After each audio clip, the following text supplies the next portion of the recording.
Horas, salam reformanda, Masiha Holongan.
Saudara-saudara, Rasul Paulus berkata, "Jika kita menderita bersama Kristus, kita akan dimuliakan bersama dengannya.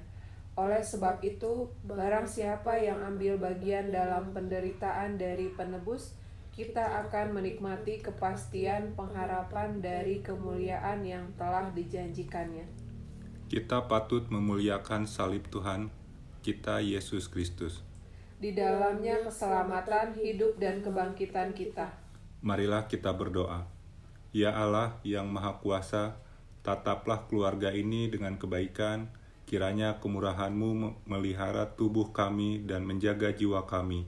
Kami mohon di dalam nama Tuhan Yesus, Anak-Mu yang tunggal. Amin. Diamlah Engkau ya Tuhan bersama dengan kehadiran-Mu bersama kami. Jauhkanlah tipu daya iblis dari kami, dan peliharalah kami dalam damai. Berkat-Mu kiranya senantiasa tinggal atas kami. Kami mohon di dalam Yesus Kristus Anak-Mu. Baiklah kita memuji Allah. Syukur bagi Allah. Renungan masa Prapaskah bagi kita pagi ini dengan tema Bapa ampunilah mereka. Diambil dari bacaan Lukas pasal 23 ayat 32 sampai 34. Dan ada juga digiring dua orang lain, yaitu dua penjahat untuk dihukum mati, bersama-sama dengan dia. Ketika mereka sampai di tempat yang bernama Tengkorak, mereka menyalibkan Yesus. Di situ dan juga kedua orang penjahat itu, yang seorang di sebelah kanannya dan yang lain di sebelah kirinya. Yesus berkata, "Ya Bapa, ampunilah mereka, sebab mereka tidak tahu apa yang mereka perbuat." Dan mereka membuang undi untuk membagi pakaiannya. Yesus tidak seorang diri di kayu salib. Pilatus memerintahkan dua orang penjahat untuk disalibkan bersama dia. Ketika mereka akhirnya sampai ke tempat eksekusi, kita baca Yesus disalibkan di antara dua orang penjahat. Dalam satu kata itu, disalibkan. Kitab suci menjelaskan dengan rinci kengerian penderitaan dan menunjukkan permohonan Yesus. Janganlah kamu mengasihi aku. Sekarang, ketika puncak penderitaannya telah tiba dan rasa sakit yang luar biasa menyiksa tubuhnya, para serdadu membuang undi untuk membagi pakaiannya. Yesus berdoa kepada Bapanya. Sekali lagi, dia tidak berdoa untuk dirinya sendiri, tidak memohon balas jasa ilahi atas penderitaannya, atau bahkan keadilan baginya. Dia memohon Bapanya mengampuni mereka yang telah menyalibkannya. Mereka tahu apa yang diperbuatnya. Tetapi Yesus tidak berdoa untuk para serdadu Romawi, Pontius Pilatus, Herodes Antipas, para pemimpin Yahudi, para pengawal bait Allah saja, melainkan dia berdoa untuk semua orang yang dosa-dosanya dia tanggung, termasuk kita. Kita sering mengakui dosa tanpa berpikir akan murka Allah yang kita datangkan, atau penderitaan Yesus yang harus ditanggung.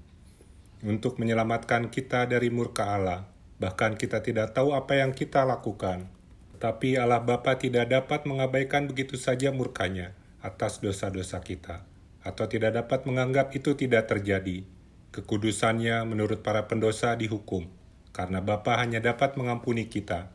Jika Yesus harus menderita siksa neraka sebagai ganti kita, dan Yesus tahu akan hal itu, maka dia memohon Bapanya menjatuhkan murkanya atas dia sebagai gantinya.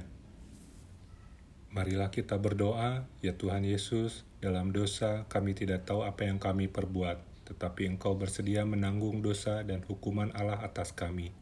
Buatlah kami sadar akan kesalahan dan dosa, sehingga kami bertobat dan percaya kepadamu sendiri sebagai Juru Selamat kami. Amin.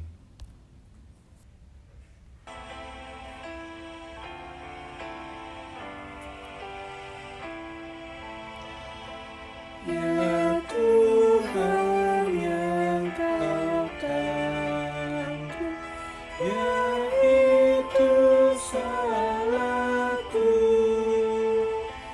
dosaku telah Kau gantung di kayu salibmu. Kasihani daku yang harus dicela.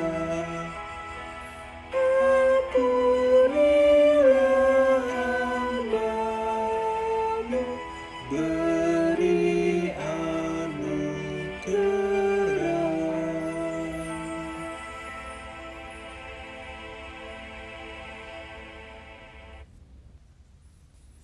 Marilah kita berdoa dengan doa Bapa kami.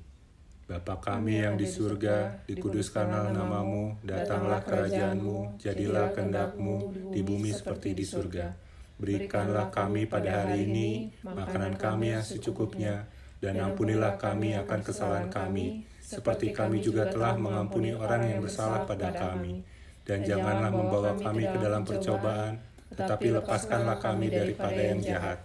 Karena Engkaulah yang mempunyai kerajaan, dan kuasa, dan kemuliaan sampai selama-lamanya. Kiranya Allah yang Maha Kuasa dan penuh belas kasihan, Bapa, Anak, dan Roh Kudus memberkati dan memelihara kita. Amin. Demikian renungan kita pagi ini. Selamat berkarya bagi Tuhan. Tetap semangat, tetap sehat. Salam Reformanda Masiha Holongan.